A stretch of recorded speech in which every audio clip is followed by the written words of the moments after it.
Hello, and welcome to Ipsa Dixit, a podcast on legal scholarship. I'm your host, Brian L. Fry, Spears Gilbert Associate Professor of Law at the University of Kentucky College of Law. My guest is Becca Rothfeld, an essayist, literary critic, and PhD candidate in philosophy at Harvard University. We will discuss her article, Having a Cake and Eating It Too, which was published in Agni, as well as her work and aesthetic value more generally. So welcome to the show, Becca. Hi, glad to be here. Yeah, I'm so glad you were willing to come on. Agnes Callard introduced me to your work several weeks ago, and I just totally fell in love with this essay, and I've been sort of slowly working through some of your other stuff, and I'm really looking forward to talking with you about some of these ideas, which I think are really fantastic. And as a kind of icing on the cake, the essay is just beautifully written. Thank you so much. Icing on the cake, haha. It's about cake, the essay. So that is a good phrase. I do my best.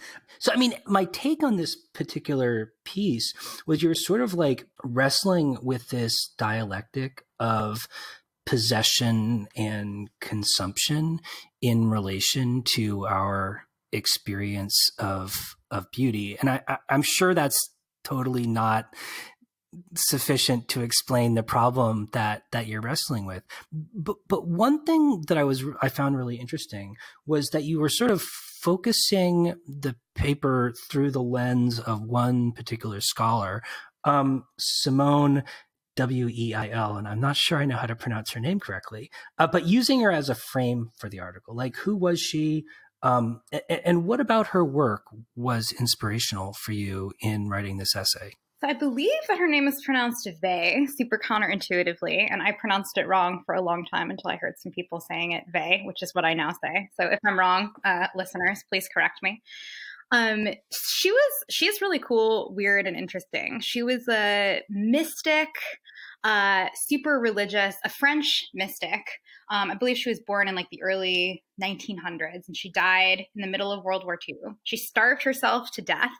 And there's like lots of debate among scholars about why that is. Some people say that she was like having stomach problems and so she couldn't eat, but some people think that it's like a part of her religious mysticism that she like refused to eat.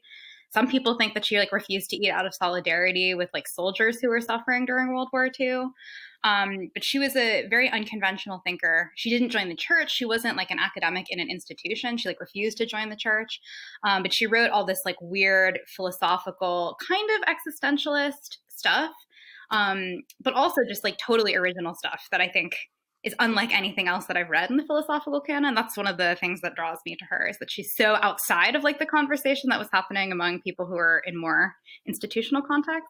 Well, and my sense has always been that she was sort of looked at as like this sort of religious kind of Catholic mystic aesthetic.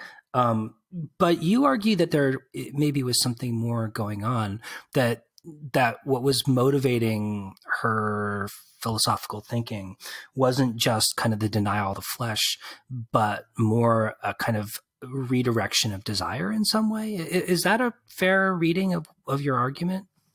Yes. I mean, I think that my argument is that one of the reasons that she was so aesthetic in her personal life is because she yearned for a more complete form of consumption. And so it wasn't really that she wanted to deny herself, but rather that she knew that any kind of possession that she could consummate on earth wouldn't be satisfying to her. And I mean, like, my Jewish controversial interpretation of a lot of Christian thought is that this is sort of a pervasive line. Like, I read Augustine in this way to some extent too, that part of the reason that he's so ascetic during his time on earth is because he's waiting for total fulfillment that awaits him in heaven. Well, so how does Veil then describe the kind of consumptive experience that she desires but can't find on earth? In other words, to the extent it's possible to sort of work through what she wanted, how would you describe that? So we might, at this point, maybe just read the quote that I think that this is one of the most beautiful, like, evocative quotes in all of the philosophy that I've ever read. So maybe I'll just read this quote about looking and eating, which is the quote that kicks off my essay. And it's from an essay called Forms of the Implicit Love of God, which is in a book called Waiting for God. The great sorrow of human life is knowing that to look and to eat are two different operations. Only on the other side of heaven, where God lives, are they one and the same operation. Children already experience this sorrow when they look at a cake for a long time and nearly regret eating it, but are powerless to help themselves. Maybe vices, depravities, and crimes are nearly always, or even always in their essence, attempts to eat beauty, to eat what one can only look at. So I think that heaven for Simone Veil, or like the perfect experience of beauty, is one in which we can consummate our relationship with beauty, in which there's some kind of action that we can take towards beauty. And on earth, there is no action that we can take towards beauty. We have to mutely look at it without interacting with it. But in heaven, first of all, the beauty that we're privy to in heaven is like more complete, she thinks, because it's like the beauty of the entire universe, which is more than we could ever witness from our limited positions on earth. But also, we would be able to take some kind of action towards it that would satisfy us in a way that we can't here. Well, so, I mean, as I take it, she's using then the concept of beauty in a really kind of abstract metaphysical sense. Can we also think about beauty as a form of kind of more material aesthetic experience, like a beauty in the everyday world, as opposed to that kind of more abstracted sense of beauty that Veil seems to have been talking about? So, I mean, I think that many people do use the word in this way, but Veil thinks that like each of our encounters with beauty in the world are just promises of like the greater beauty that we will encounter later. They awaken in us a desire for something greater. And I think, I mean, this is a common argument. This is kind of the argument that like Ben Lerner makes in his like short book, The Hatred of Poetry, and that Alexander Namos makes in his book about beauty.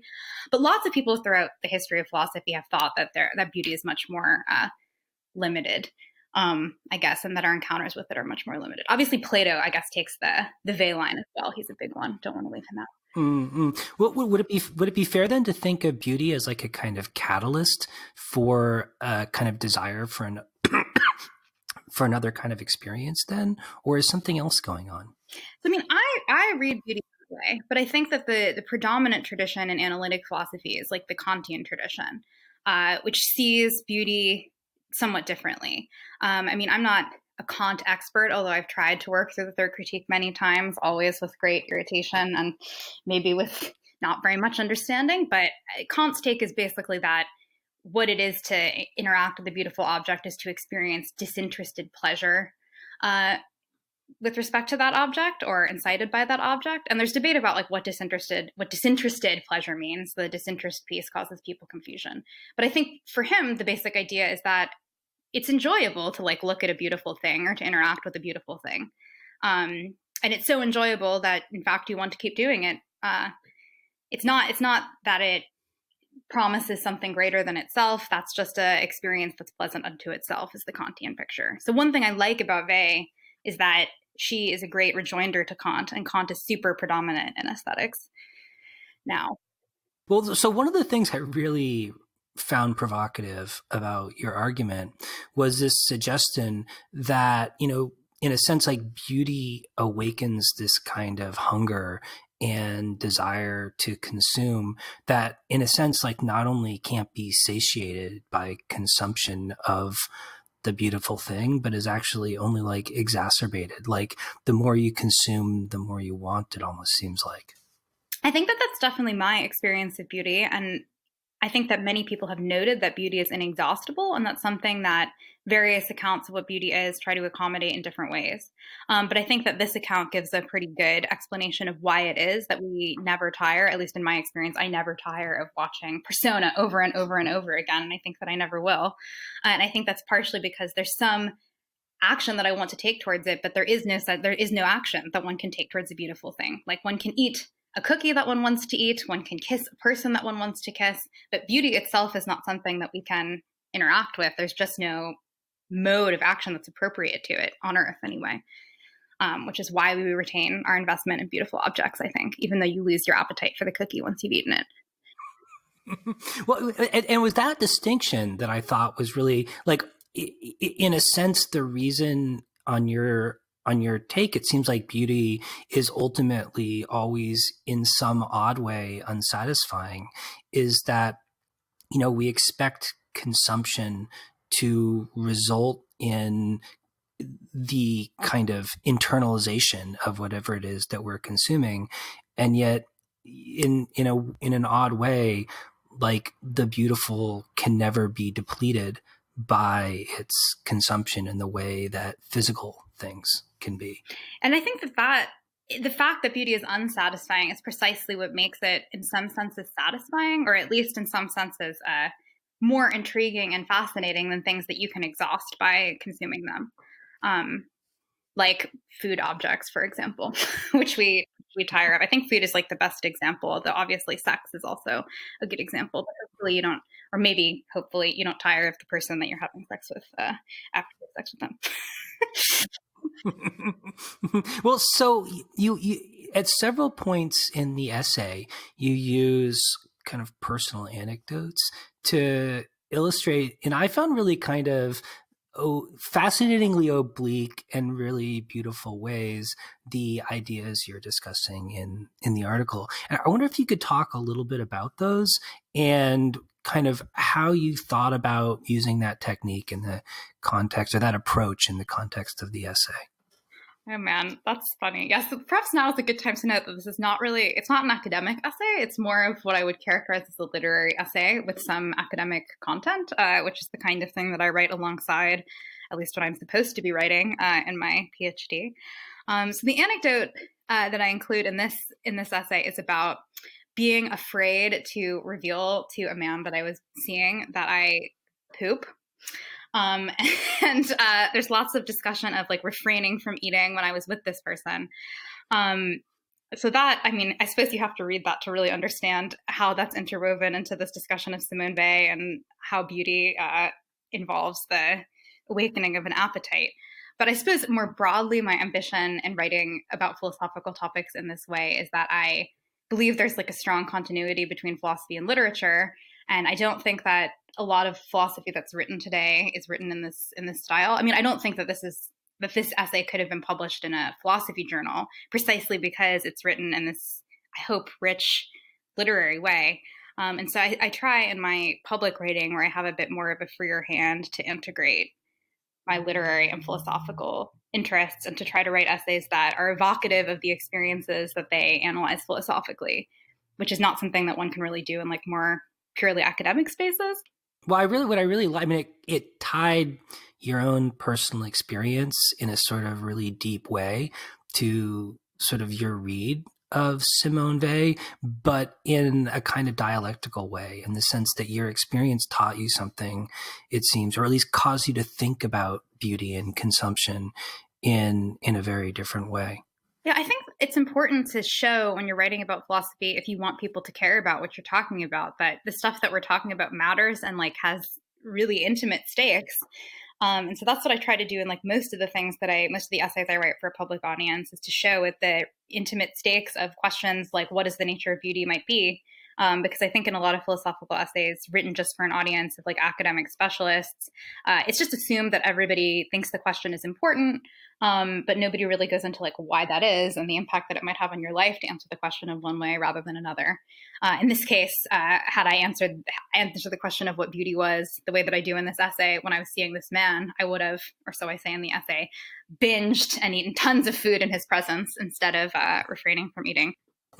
Well, so, I mean, returning to your sort of metaphysical take, or your description of kind of different metaphysical takes on beauty, I mean, abstracting from sort of the way that this concept or concepts like this are usually discussed in boring legal scholarship, right, is that, we would say, well, beauty is in a sense a public good because it's inexhaustible, right? You can consume as much as you want, and yet just as much beauty remains for others to consume. In other words, consumption doesn't diminish supply. But what I found really kind of provocative and interesting was this kind of turnaround that you do in the essay, where it's like the beauty is not depleted, but in some sense, the consumer is depleted because their hunger increases even as they consume. So in a sense, like the beautiful object is almost consuming the consumer. Yeah, well, I think that in some ways, beautiful objects resist depleting the consumer in the way that other things that we can eat and finish deplete us.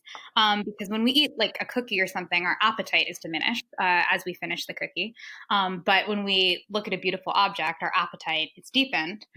So in that sense, I think that our appetites are preserved by our encounters with beauty rather than diminished. Nonetheless, I think that we tend to be more vulnerable to beauty than is often thought. I think that there's a tradition, like Elaine Scarry writes about this. I actually wrote this as a term paper initially in Elaine Scarry's class. So we had just read her book on beauty and being just. And she talks about how there's like a recent tradition of postmodern scholarship in which we think of beautiful objects as vulnerable to us. And like the gaze is sort of the slogan associated with this, or the term associated with this, is that like beautiful women, for example, are vulnerable to the male gaze, which is pernicious. And this line of thought is extended even to like nude paintings or something. And so Elaine says, and I agree, that in reality, we are equally vulnerable to objects of beauty because they like totally displace us and disorient us and awaken these appetites in us that might be destructive, maybe productively destructive, but still destructive in our lives. So yes, that was a very long-winded answer to your question and also just rant.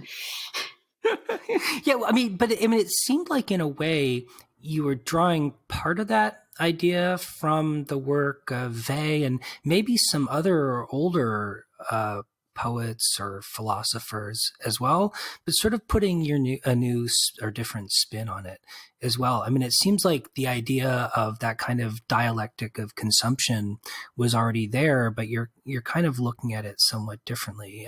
Is that the right way of thinking about the argument? The argument in this case being that we are vulnerable to beauty rather than beauty being vulnerable to us. Yeah.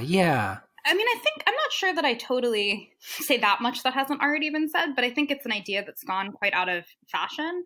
So, I mean, Plato obviously, well, maybe not obviously at this point in history, but so Plato's take on beauty is that beauty totally throws us into turmoil. His description of like the lover's encounter with the beloved and the Phaedrus, which is extremely beautiful, is one in which like the lover is completely destroyed by his encounter with the beautiful object. But this sort of falls out of fashion, I guess, over the centuries, in large part because on the Kantian account, of course, we as human agents are the ones with all of the power, all of the perceptive power, and we're not really beholden to beauty in any way. In fact, like our existence is a precondition of the existence of the beautiful object, because without a subject, it doesn't even make sense for there to be an object for Kant.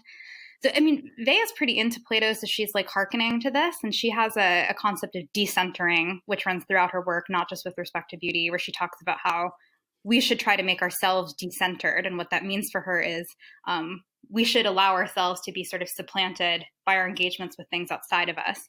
And I quite like this line of thought. And I think that it's something that people need to be reminded of a lot, because most discussions of beauty now tend to think of us as the really important like locus of the encounter. And I don't think that that's true.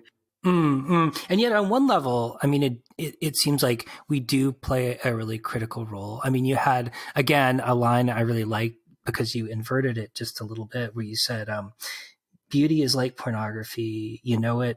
You can only know it when you see it, in the sense that, well, at least I took that to mean that like the desire to consume has to be present in order for us to call something beauty. And yet once we desire to consume it, it then is in a position to consume us in return, in a sense. Yeah, I mean, I think that is what the aesthetic attitude consists in some ways, is in vulnerability to the onslaughts of beauty and in a willingness to be consumed that is awakened in us by our desire to consume.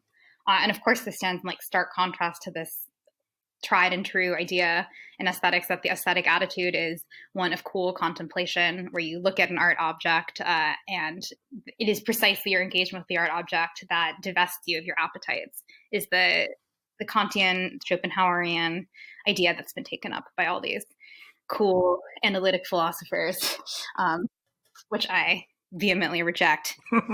Yeah, when I love your sort of kind of encouragement of gluttony when it comes to aesthetic experience. I wonder if you could talk a little bit about that. I mean, I guess I'm just an aesthetic and personal maximalist. And I think, I mean, especially for women, something that comes into this essay a little bit, but not too much.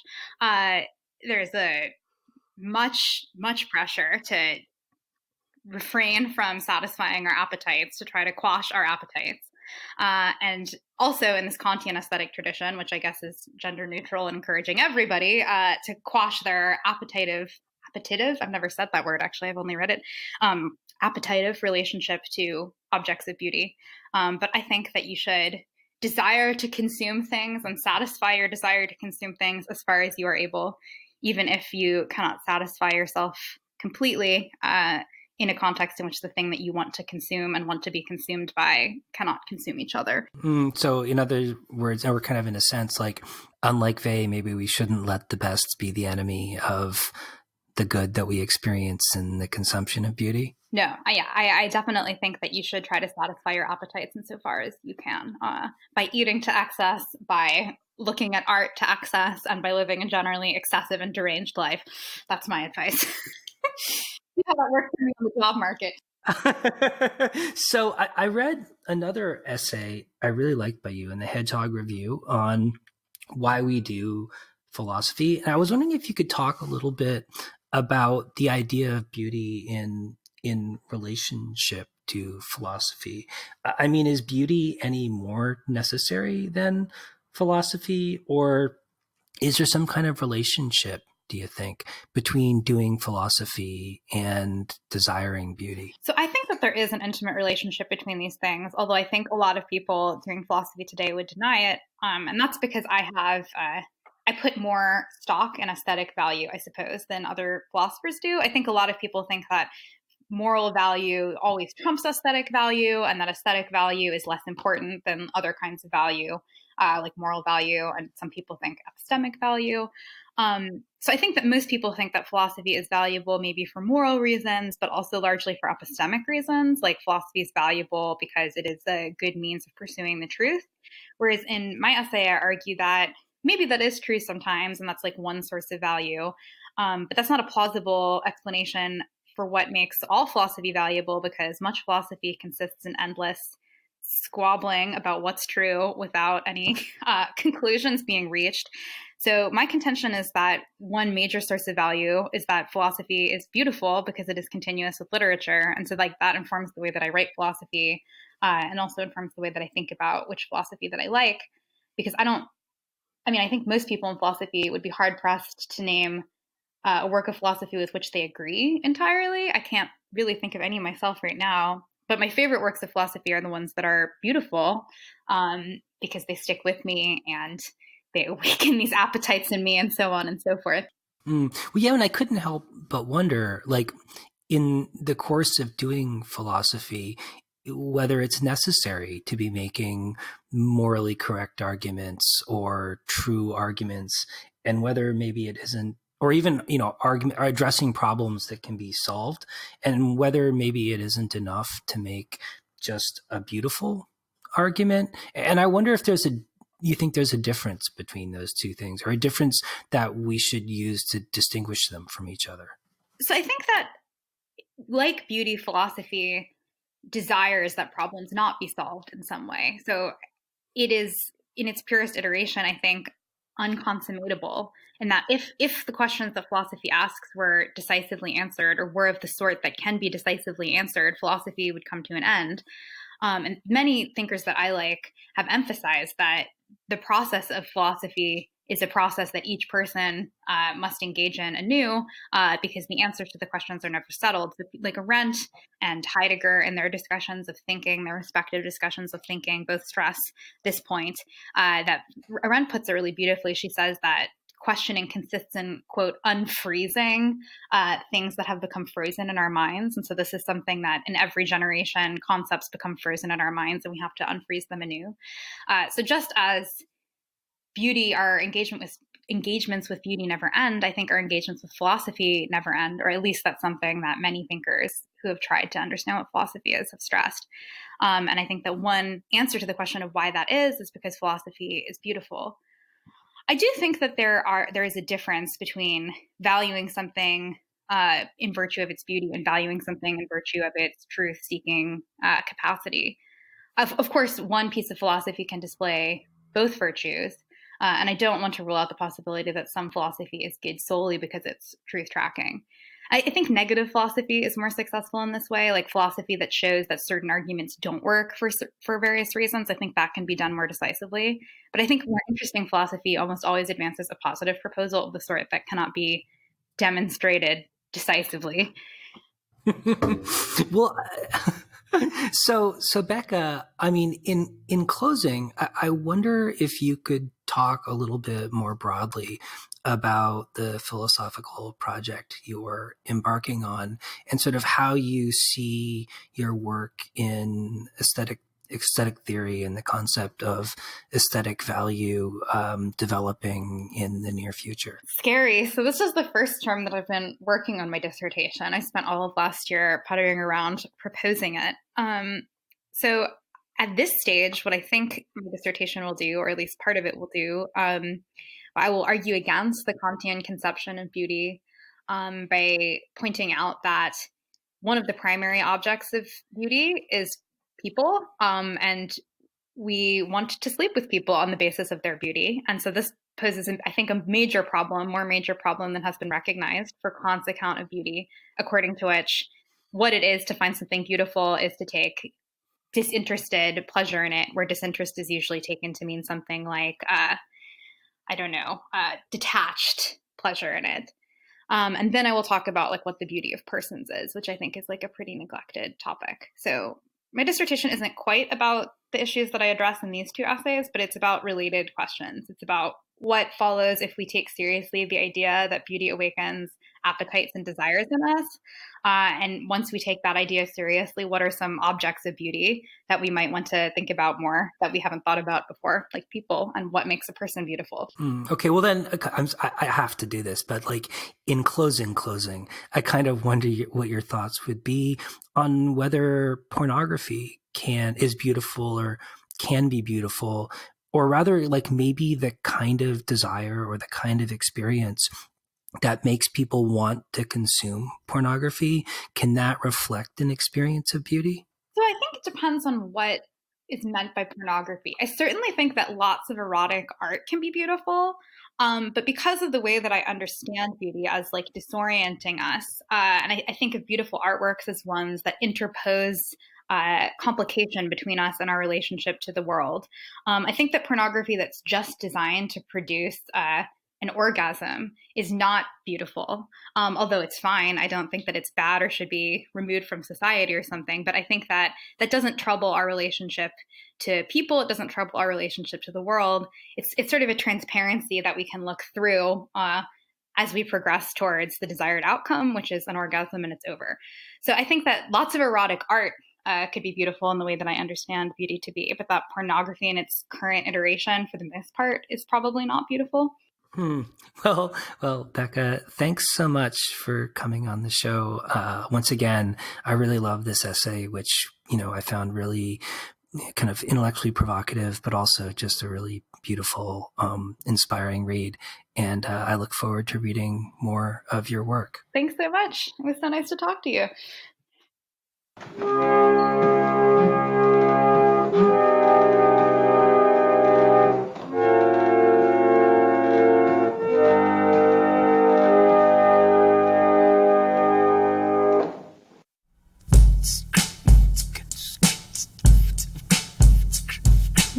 All day long, you have the day, and when the sun sinks down, it's sunk away. And then, what do you have?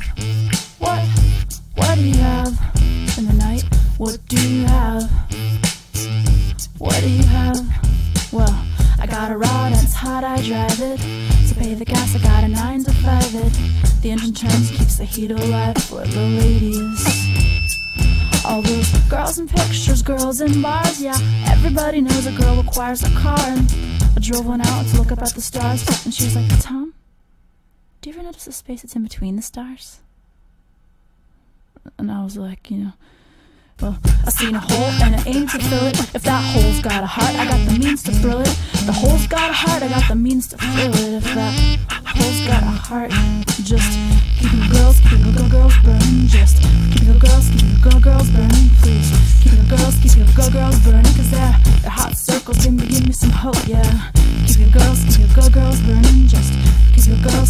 go girls burning, please. Keep your go girls burning, 'cause they're long hair babies are rope, yeah. You know, I see you walking down the street. I'm driving in my car. You look good to me, 'cause you look like a beacon of light, just beaming in the night. It feels safe. So I'm like, hey baby! Still exist on this planet, plenty of dark places, baby, and who knows what's lurking there. I'm a man among the movements, I fill it in with a pretty face, yeah. Light it up like a billboard on the hillside, with a little girl on the horizon. Just keep your go-girls burning. Just keep your go-girls burning, please. Keep your go-girls burning, 'cause they're hot circles. Give me some hope, yeah. Keep your go-girls burning. Just keep your